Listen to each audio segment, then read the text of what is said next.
warahmatullahi wabarakatuh. Nama saya Muhammad Ibnu Fadila dengan NIM 22881931 ingin memberitahukan dan mempresentasikan tentang perkembangan sistem kolonialisme di Hindia Belanda dari tangan Inggris. Latar belakang pendudukan Inggris adalah sebagai berikut, yaitu A. Continental Stelsel. Apa itu? Continental Stelsel ini diterapkan oleh Napoleon Bonaparte di Eropa pada tahun 1806 dengan memblokade perdagangan Inggris di Eropa daratan.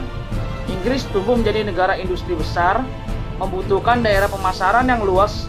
Oleh karena itu, India dan Indonesia akan dijadikan tempat pemasaran barang industri dari Inggris. Terusnya B. Nusantara yang praktis dikuasai Prancis (Belanda, Prancis), yang merupakan bahaya laten bagi kekuasaan Inggris di Asia. Ketika akhirnya Inggris menyerbu Pulau Jawa, penggantinya Daendels, Gubernur Jenderal Jensen tidak mampu bertahan dan menyerah. Akhirnya dari penjajahan Belanda, Prancis ditandatangani dengan kapitulasi Tuntang pada tanggal 18 September 1811. Isinya yaitu 1. Seluruh Jawa dan sekitarnya diserahkan kepada Inggris. 2. Semua tentara Belanda menjadi tawanan Inggris. 3. Semua pegawai Belanda yang mau bekerja sama dengan Inggris dapat memegang jabatannya terus. Dan 4. Semua hutang pemerintahan Belanda yang dahulu bukan menjadi tanggung jawab Inggris. Kapitulasi Tuntang ditandatangani pada 18 September 1811 oleh S. Muti dari pihak Inggris dan Jensen dari pihak Belanda. Seminggu sebelum kapitulasi Tuntang, Raja Muda Lord Minto yang berkedudukan di India mengangkat Thomas Stamford Raffles sebagai wakil gubernur di Pulau Jawa. Dalam pelaksanaannya, Raffles berkuasa penuh di seluruh Nusantara dan cenderung mendapat tanggapan positif dari raja-raja dan rakyat setempat karena hal berikut ini, yaitu 1. Para raja dan rakyat tidak menyukai Daendels. 2. Ketika masih berkedudukan di Penang, Malaysia, Raffles beberapa kali mengadakan misi rahasia ke kerajaan-kerajaan yang anti Belanda seperti Yogyakarta, Banten, dan Palembang. Dan 3.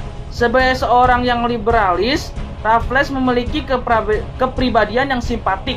Ia menjalankan politik murah hati dan sabar walaupun dalam praktek yang berlainan.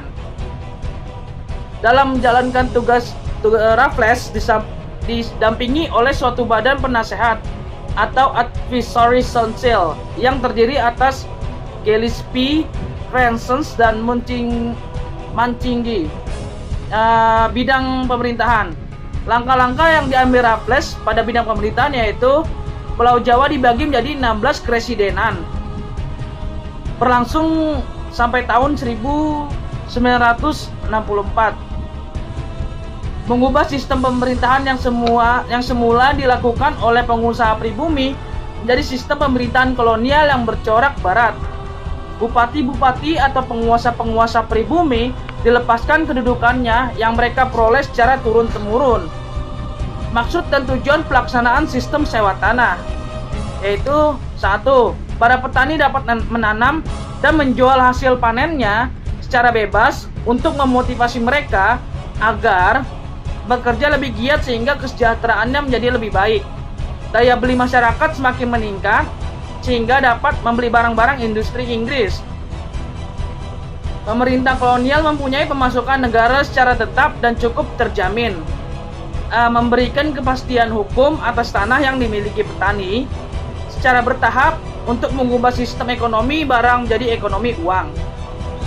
Sistem sewa tanah dalam pelaksanaannya telah menimbulkan perubahan-perubahan penting sebagai berikut, yaitu A. Unsur paksaan diganti dengan unsur kebebasan dan sukarela. B. Ikatan yang bercorak tradisional dirubah menjadi hubungan perjanjian atau kontrak. C. Ikatan adat istiadat yang sudah berjalan turun-temurun menjadi semakin longgar karena pengaruh budaya barat. Hambatan-hambatan dalam pelaksanaan sistem sewa tanah. A. Keuangan negara dan pegawai-pegawai yang cakap jumlahnya terbatas. B. Masyarakat Indonesia yang berbeda dengan masyarakat India yang sudah mengenal perdagangan ekspor. C. Sistem ekonomi desa pada waktu itu belum memungkinkan diterapkannya ekonomi uang. D. Belum adanya pengukuran tanah milik penduduk secara tepat. E. Adanya pejabat yang bertindak sewenang-wenang dan korupsi. F. Pajak terlalu tinggi sehingga banyak tanah yang tidak digarap. Bidang hukum. Sistem peradilan yang ditegakkan oleh Thomas Stamford Raffles lebih baik daripada yang dilaksanakan oleh Dendles. Apabila Dendles berorientasi kepada warna kulit atau ras, Raffles lebih berorientasi kepada besar kecilnya kesalahan. Nah, badan-badan penegak hukum yang ada pada masa Raffles adalah sebagai berikut, yaitu A. Court of Justice, terdapat pada setiap presiden. Yang B. Court of Request, terdapat pada setiap divisi. Dan C.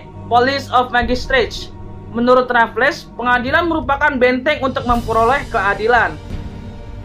Keempat, bidang sosial, yaitu ada penghapusan kerja rodi atau kerja paksa, penghapusan perbudakan, tetapi dalam praktiknya ia melanggar undang-undangnya sendiri dengan melakukan kegiatan sejenis perbudakan.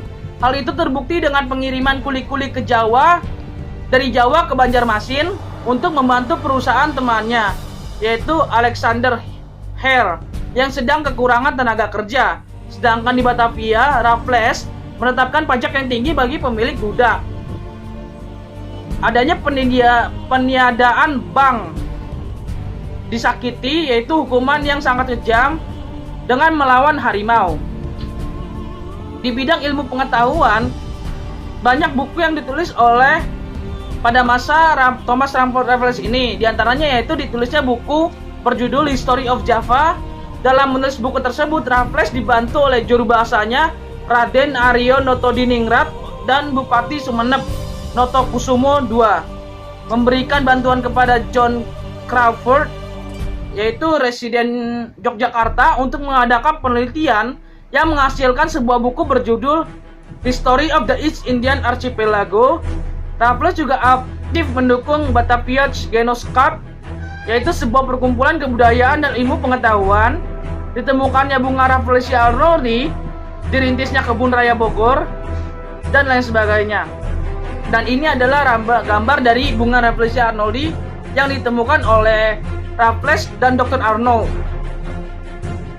Berakhirnya kekuasaan Thomas Stamford Raffles. Berakhirnya pemerintahan Raffles di Nusantara ditandai dengan adanya Convention of London pada tahun 1814. Perjanjian tersebut ditandatangani di London oleh wakil-wakil Belanda dan Inggris yang isinya sebagai berikut. 1. Nusantara dikembalikan kepada Belanda. 2. Jajahan Belanda seperti Thailand, Kap Koloni, Guyana tetap di tangan Inggris. Dan 3. Cochin di pantai Malabar diambil oleh Inggris, sedangkan Bangka diserahkan oleh Belanda sebagai gantinya. Ini dia adalah gambar dari Thomas Stamford Raffles. Sekian dan terima kasih pemaparan materi dari saya. Sekiranya mohon ada saya ketika salah-salah mengucapkan, dan saya minta maaf kepada para pembaca dan pendengar. Saya akhiri. Wabillahi taufiq wal hidayah. Wassalamualaikum warahmatullahi wabarakatuh.